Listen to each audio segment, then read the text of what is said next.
vous êtes posé la question de quel type de webcam ai-je donc besoin? Eh bien, j'ai une excellente nouvelle pour vous, vous n'avez plus besoin de webcam. Pourquoi? Tout simplement parce que Apple a développé une nouvelle fonctionnalité qui permet d'utiliser la super caméra qu'on a sur nos smartphones en tant que webcam. Je vous montre ça tout de suite.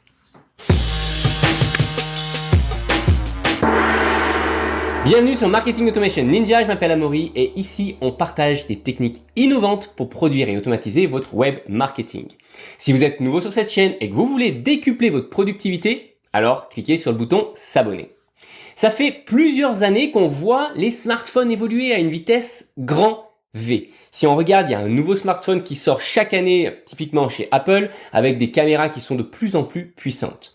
De l'autre côté, pour les webcams, typiquement, moi j'utilise une webcam qui est une webcam 4K et cette webcam elle a 5 ans. 5 ans et pourtant c'est toujours parmi les meilleurs du marché. Autrement dit, les webcams aujourd'hui sont à la ramasse par rapport aux iPhones et par rapport à nos smartphones d'une manière générale.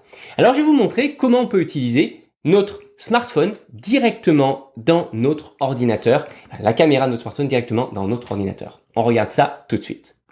Alors, comme à mon habitude, j'utilise Keynote tout simplement pour enregistrer mes vidéos. J'ai l'habitude d'insérer donc une webcam en faisant simplement insérer vidéo live.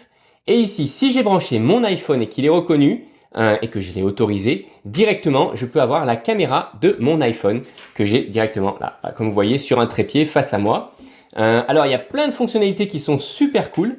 C'est que l'on va pouvoir non seulement donc sélectionner la caméra si jamais vous l'avez pas fait. Là, on va dans, par exemple, on définit une nouvelle source. Je peux sélectionner quelle est la caméra que je veux utiliser et donc je sélectionne Amaury's iPhone Camera. À ne pas confondre avec Amaury's iPhone, parce que ici, enfin si on met ici plutôt, on aura l'écran de notre iPhone et c'est pas ce qu'on souhaite. Ici, on veut utiliser vraiment la caméra. Voilà, donc j'ai juste à faire ceci. Et après, on peut optimiser cette image. On voit qu'ici, je suis pas centré. On peut améliorer aussi l'image en utilisant des effets vidéo. Et ça, c'est complètement innovant. On n'a pas ça sur des webcams classiques. Typiquement, on va pouvoir centrer la caméra. Pof, automatiquement, on voit que là, il m'a localisé et il adapte la caméra. Il bouge directement avec la lentille, sans que mon téléphone bouge réellement.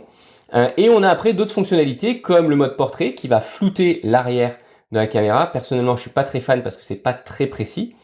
Et par contre, le mode studio que je trouve juste top, qui va nous éclaircir quand on regarde la caméra et qui va rendre le fond un petit peu plus sombre. Voilà, donc c'est aussi simple que ça d'utiliser maintenant, une fois que vous avez mis à jour votre iPhone et votre Mac, d'utiliser notre téléphone directement en mode caméra. Pensez à bien le brancher. Je déconseille de l'utiliser en mode Wi-Fi parce que évidemment, on est dépendant de la vitesse du Wi-Fi. On peut avoir des décalages entre vos lèvres et l'enregistrement du son qui sera avec votre ordinateur. Donc voilà, je recommande juste de le brancher. Voilà, j'espère que vous aurez appris quelque chose. Et si tel est le cas, mettez un petit like, abonnez-vous et partagez avec vos amis cette vidéo, ceux qui pourraient évidemment en avoir besoin.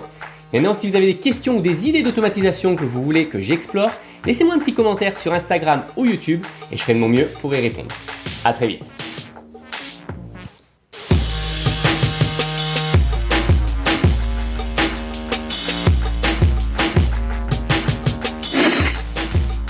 Marketing Automation Ninja.